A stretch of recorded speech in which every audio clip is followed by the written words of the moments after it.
Corollaire des progrès de la médecine et de tous ces patients qui survivent à des crises cardiaques, de nombreuses personnes doivent vivre avec des cœurs sérieusement endommagés.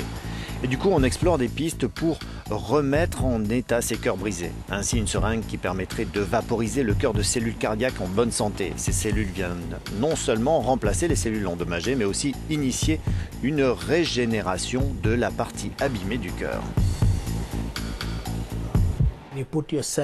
On place les cellules dans un liquide qui est inoffensif pour les cellules et ensuite on soumet cette solution à une charge électrique par le biais d'une aiguille. Quand l'aiguille éjecte ces cellules, elles se transforment en gouttelettes fines comme lors d'un éternuement ou d'une toux ou de quelque chose comme ça.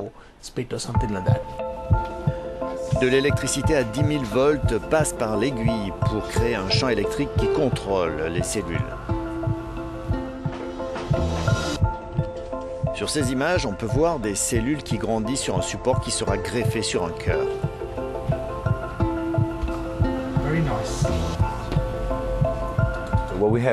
Nous avons donc ici des cellules cardiaques que nous avons fait pousser en fait. Et au bout de quelques jours, nous pouvons voir l'activité physiologique des cellules. Dans ce cas particulier, nous essayons d'exploiter l'activité électrique qui passe par les cellules cardiaques. Et ensuite, nous pouvons contrôler cette activité avec l'équipement qui se trouve ici.